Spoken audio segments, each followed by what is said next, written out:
What's one of the best roles you've ever had and why? That I've had a number of good roles and wonderful people that I've worked with and for. So that's not an easy question to answer with just one job. I think early in my career, I had the opportunity to go and work with Oxfam doing an IT restructure. The impact of that work was amazing, and the responsibility that I was given to deliver some of the change program around that. Then to more recently, work that I've been doing with secondments that I took. I went out to Kenya for a year with my young family. My husband, my 2-year-old, came out with us at the time, and I was working with a domestic NGO called Shining Hope for Communities, UN Women, and doing really meaningful work around gender-based violence sort of reform, lobbying around trying to get different public-private partnerships working together and better to better the lives of people working in informal settlements in Kenya.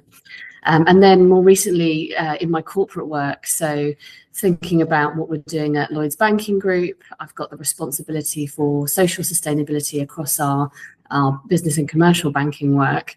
And that's much slower work. So the impact is very far reaching, but it's heavily focused around policy, partnerships, changing ecosystems, really sort of gritty, meaningful change over an extended period of time. But I guess the common thread through all those examples is where I've been able to see the impact of my work real time, think about my skills and expertise across sustainability, technology, finance, and then bringing all of those things together in a really meaningful way. What's one decision you've made that helped align your work with your own values? From a very young age, I had a really strong sense of fairness, justice, meritocracy, whatever you want to call it. And so for me, one of the things I decided early in my career is to ensure that I would never put myself in a situation where my values were spread so thin that I felt like I couldn't make the decision that was right for me, or whatever I felt like my sort of moral compass was telling me at a given point in time.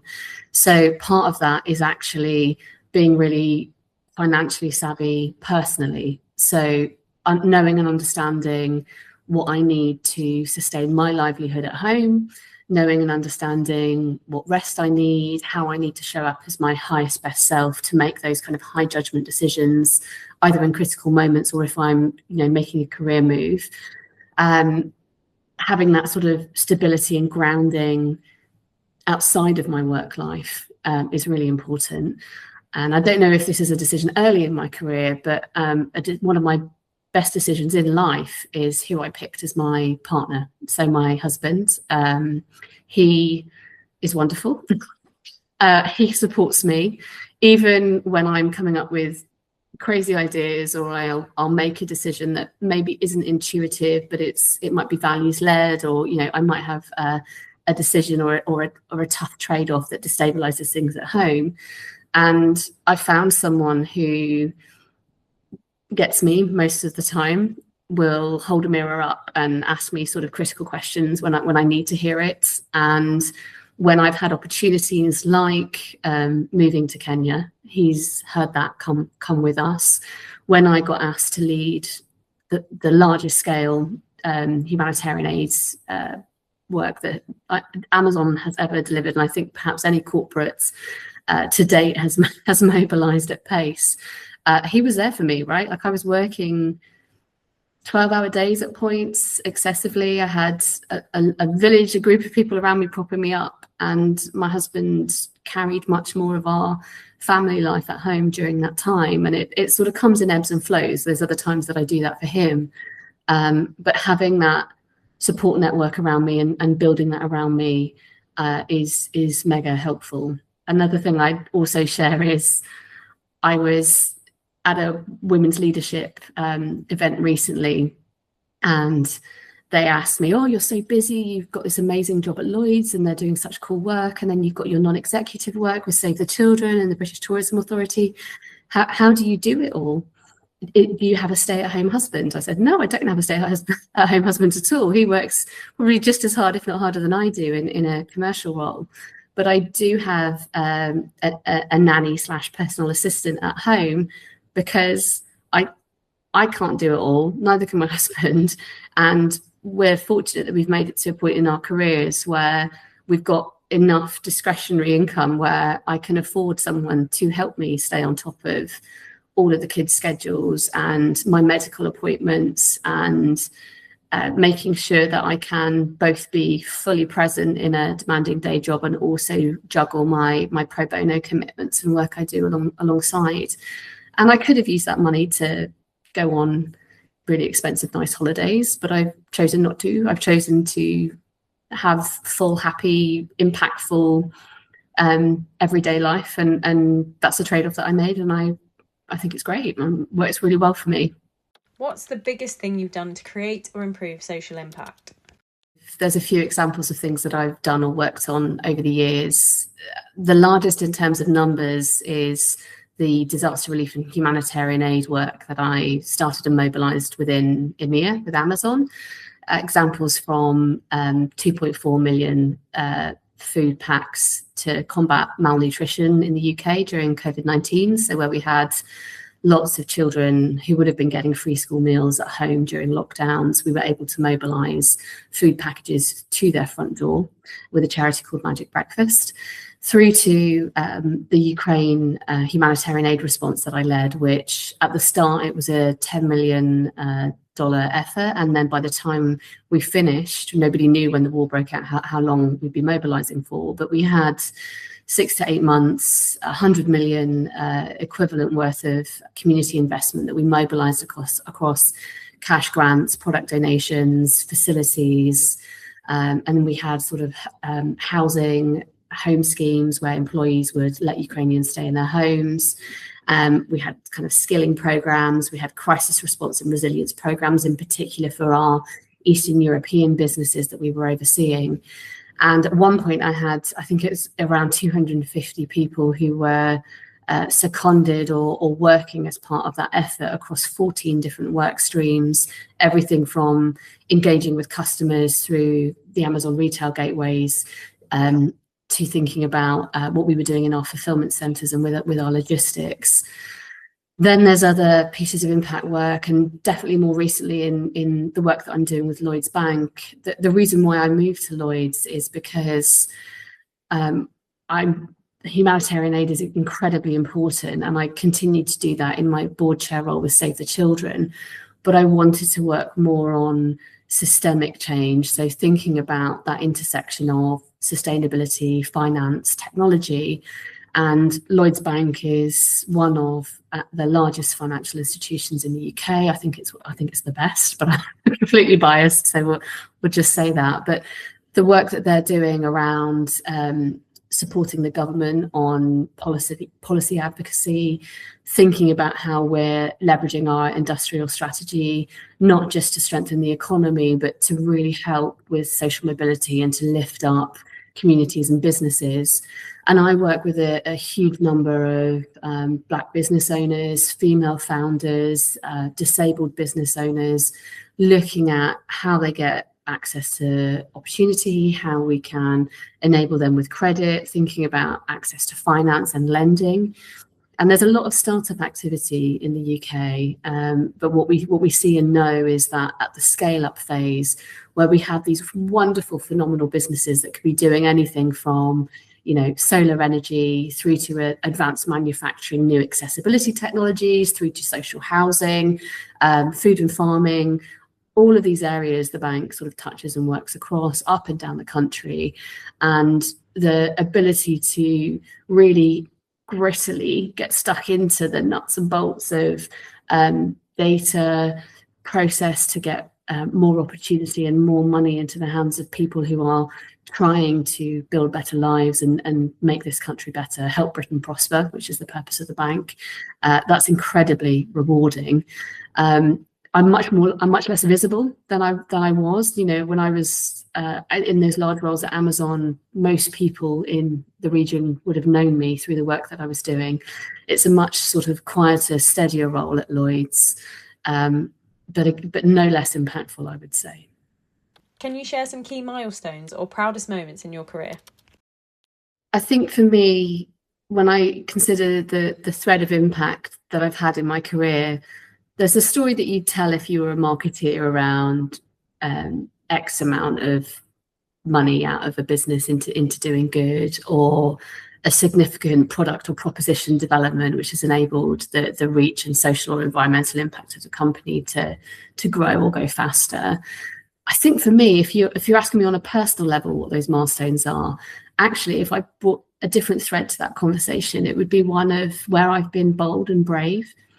And I think that in those moments of being bold and brave, that could manifest as asking for what I need, really blue sky innovation, wacky concepts, stretching what I thought the leadership team around me would say yes to or be ready for, having a really meaningful debate. I think the healthiest relationship that you can have with an executive is where you can truly have a debate with them around this is the right thing, and we think this is the right thing because of X. They might not agree for whatever reason, or there might be, investment or corporate affairs nuances that you need to get on the table and discuss and think about. But knowing and stretching what good looks like and thinking about being brave enough to do that. I also think other milestones would be where my values might have been stretched and I've made a decision to move or change my role, where I have built something and there just needs to be a period of stability, and it doesn't necessarily need to be me that's doing that or there to do that. And so quite often when I've moved or taken on new challenges, I've done that when I have known that what I've built and what I'm leaving behind or handing over is in truly safe hands with individuals or teams that are, I hope, just as impact-led as I have been when I've been in charge of them. And I get very frustrated when I see individuals who jump between things from a place of ego or status or wanting to do what's right for them exclusively. Now, there's an element of, you need to do what's right for you. And some good advice I once got is put your own oxygen mask on first before you start taking care of everyone else. But part of your impact and those series of milestones that you're building through, and really it's only when you look back that you start to see those, is the people that you take with you, or the trust you place in them, where you hand over a piece of work or a responsibility to them. And I think I've done fairly well at that, I would hope. I'm sure I don't show up as my highest best self in all occasions, but even now I have colleagues that I've worked with 10, 15 years ago who might reach out to check in or let me know what they're up to, or their impact journeys have led them somewhere else and they're off doing amazing things. And so that's been what's been most meaningful to me. What's one project or piece of work that taught you a big lesson about impact, and what did you take from it? Some of the biggest learning opportunities for me personally have been probably where I've failed or where I've taken a risk that hasn't panned out. And at the time, you sort of, when those things happen, you kick yourself and you think, oh, what would I have done differently? You really evaluate what went wrong. Did you show up in the right way? Had you had the right sort of business case in advance? Had you teed up the right stakeholders? All those sorts of things. I guess my biggest one would have been when I was working in Africa. So I went over there in a C-suite role. I was running programs across 6 different informal settlements. I had a workforce of over 400 people I was responsible for, multi-million-dollar budget lines, and an extremely diverse portfolio. So I was responsible for some hospitals, outreach workers, I had social workers, 4 schools, boarding schools, and about 11 gender-safe houses with rescue units in them. I was one of 3 white people that worked in the organization. One of the other people was my husband. And I was running the the programs and a lot of the sort of strategy development with the CEO, and my husband was doing the technology and the tech infrastructure. And in that environment, having to, as a non-Kenyan, as a Mzungu, as I was referred to, establish relationships, build friendships, lead people with completely different life experiences from mine, whilst also delivering on a really ambitious set of goals, working with the East African government, a CEO who was also building his impact and bridging his work into New York and spending time in and out of the informal settlements. I had to learn how to work in an informal settlement without Wi-Fi. I used to carry 3G product packs around with me everywhere I went. One day I'd be working in wellies, the next day I'd be in a hospital holding children, the next day I'd be at an embassy somewhere in smart clothing, and the sort of the whiplash of having to sort of flex your communication style, having to flex the speed and the pace that you're working at in those different environments. That was a lot, and that was a steep learning curve. I remember as well, we had an incident where we had a group of people that had come into the quad where we worked in Kibera Slum, and they'd been bitten by some dogs, and there was real concern that they might have been rabid dogs and they needed to get rabies shots, etc. So we were sorting that out. And I responded in the way that I would have done back in UK and Europe. I phoned the Ministry of Health, I made them aware, I recorded it, I did all the, very proper, I did all the due diligence that I should have done. And the response on that was not what I had expected. It wasn't a response of support or additional resource. The response that we got was one of scrutiny. A lot of dogs within that informal settlement were taken and killed, to be blunt, because there was a concern that they may have been rabid. Many of them weren't. Many of them were people's pets and lovely animals that I'd been seeing day in and day out through my work. And that was a massive mistake. I should have, instead of trying to handle it myself, asked for help, sense checked with people that understood the relationship that people in the informal settlement had with the Ministry of Health. Should have gone a bit slower to go more thoughtfully versus just seeing an immediate issue and assuming that how I would have handled it in one environment was exactly right and the same in this new one. That was humbling. Learned a lot. And there's a few things like that where I've acted quickly with best of intentions, and you learn and you develop this sort of judgment around when your intuition and when your experience and knowledge is right, and you do need to move at pace. A big part of having a sustainability or impact career is working in matrix environments and moving at pace on really challenging problems. And then sometimes when to slow down and think of the long game. What's a piece of strategic advice you found yourself giving more than once? I have a mantra that I use. It's a bit cheesy, and I stole half of it from Gandhi, so I should just own that up front. Be the change that you want to see in the world and help others to do the same. I think that we live in a real messy world. We don't have the equality that we would like. There are some people that have more and others that have less. And it can get really tempting to get judgmental, slip into deficit mindset, judge others, point at others, blame others for situations that are out of not just your control, but theirs as well. So I try my best not to judge others or project my views or my feelings onto the decisions of others. I also operate within what I can control. So if I find myself getting frustrated or having pent up anger about something, firstly, that I know myself well enough that I care enough to do something.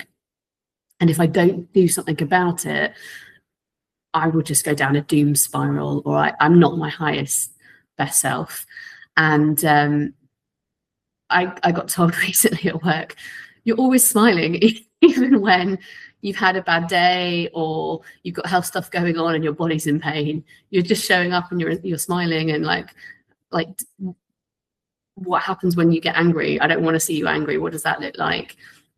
I remember saying to the individual, I very, very rarely get angry, but it will show up as like disappointment in people, or like white cold rage, like that sort of that calm anger, which I feel like that just fuels me, right? So it's not necessarily a bad thing, but I've figured out how to, most of the time, take that emotional reaction as energy in the tank, and I will, okay, there's enough opportunity and potential around me to affect change and improvements that if I need to be a bit more patient on this thing over here, or these people aren't aware or haven't engaged enough to understand, that's not my problem. That's not something that I've done wrong. That's not an issue that is insurmountable, but it might take a longer period of time. You know, there's many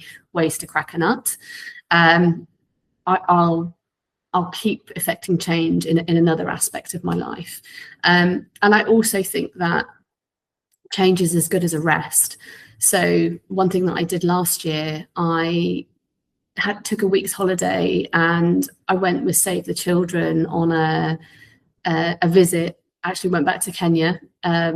Intentionally chose that location because it means a lot to me. And I went with a group of corporate partners from the UK, and I came back into my day job, and my boss at the time said, "Oh, how was your holiday?" I was saying, well, I wouldn't really describe it as a holiday, because I wasn't like sat on a beach somewhere or reading materials. I was in a Somali refugee camp, or I was, up in the Turkana region, meeting nomadic tribes. I didn't sleep very much. I was constantly on the go, but I came back feeling massively energized, really seeing the impact of the non-executive work that I was doing, which is quite a heavy lift and it's unpaid, and you have to really want to do that work to give that time to those things. And it made me better in my day job back at Lloyds, right? Because I'd come back after a week of doing those things, and it gave me a lot of motivation to get stuck into my work there with the bank and think about what we were doing through the different relationships that we had, the advocacy work that we were doing, the proposition development work that we were doing, the discussions we were having with our staff about the change that they wanted to bring through their work. And it just, it lifted me up, despite seeing some things which were incredibly sad and disturbing at times. I think it made me appreciate what I have, and also make me realize that I've got more in me to do more and to be more effective through the work that I do. What's one learning from delivering work at scale you think others should know? I think when you're delivering work at scale and also moving at pace, one of the things that you need to do is not having to have everything perfect. So 80% to perfect is good enough when you're moving at scale and pace. I think that I use words, my team at Lloyds will chuckle if they hear this video, words like healthy risk appetite.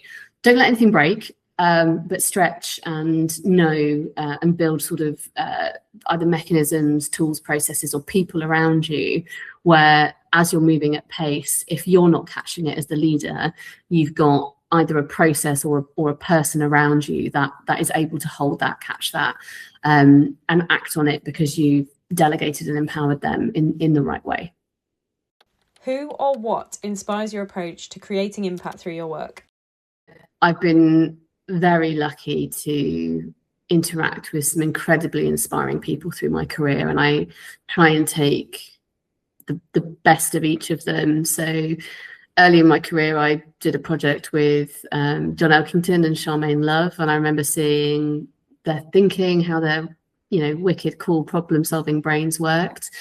I then saw amazing builders, so people that wanted to build out propositions and functions, people like Gib Bullock, Peter Lacey at Accenture, Wendy Barker, Amanda Gethin, Andy Baldwin, like some amazing people at Ernst & Young and also at Accenture that I learned a huge amount from. I think also my boss, Kennedy Odede, when I worked for him for a year, such a different way of thinking and approach, and his gravitas and leadership of people. He's imperfectly perfect and was just showed how by being all of himself through what he did and how he interacted with people, that was incredibly inspiring. I think that there's also people very close to me. So my mother, my father. My father was CEO of Derbyshire Fire and Rescue, self-made guy, like worked his way up from being a base fireman through to units and all the way up to a CEO role. He's now an executive coach and has done stuff with job seekers and PTSD, people that are surviving sort of really, really tough things. And then my mum is the heart of our family. She is the person that I will phone if I'm in trouble or having a bad day. I joke sometimes that if I ever need to bury a body, she's the person I'm calling. Actually, my mother-in-law is a close second follow on that one. I'm very close to her as well. She's wonderful, and I think it's characteristics. Calling somebody a role model and putting them up on a pedestal means that there's far to fall for those individuals, and none of us are perfect in this world, and we shouldn't evangelize what that means or how to live our lives, right? So I would say that identifying the character traits that I place value in and that I want to emulate, and then I find or think of people that represent those things, and I'll quite often think, what would that person do? I actually lost a friend last year, Alistair, who was one of my best friends for many, many years, and was one of the most entrepreneurial people that I've ever met, but also one of the most positive people that I've ever met. Insanely positive, really adventurous spirit, and quite often when I just needed a dose of sunshine, he was that person for me. And even now, I find myself, sometimes I'll go to message him or call him and I'll remember he's not there. And so I then think, well, what would he do? What would he tell me? He'd give me a kick up the arse, or he'd, hold a mirror up to how I was feeling. Those people that you surround yourself with on a daily basis actually are probably the most important people. They're your bench, they're your kitchen table. Role models that you can aspire to are wonderful, but people that are in your daily lives that lift you up, that make you your better version of yourself, that's what's most important. What is the thing that brings you the most work joy? Every day in my job is a joy. I'll re-record that because my screen will. Work joy. Every day in my work at the moment is work joy. I think I've got to a place in myself and my career where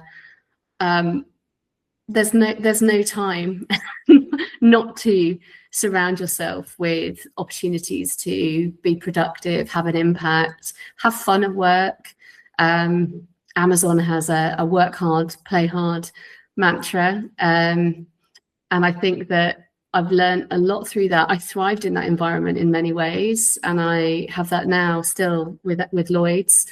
My team is very lean at Lloyds, incredibly lean, but they are whip smart, so passionate as a group, and they take care of one another.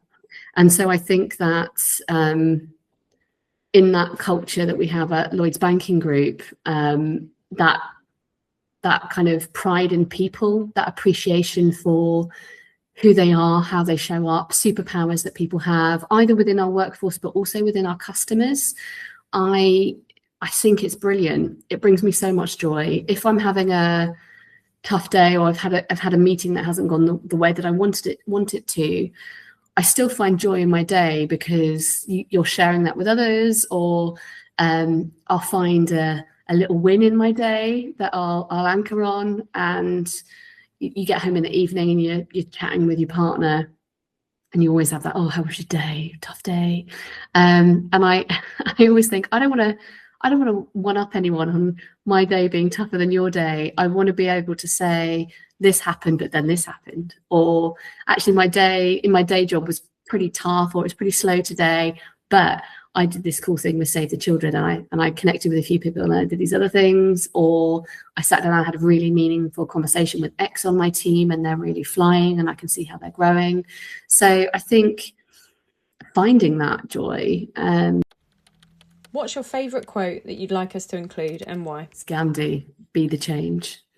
And I have that build on it, which is, and help others to do the same, because you can be the change and you can manifest it in who you are and how you show up, but you amplify that impact times 100 when you take others with you, or you help others to also be the change. So I try and live that. It's good. Be the change.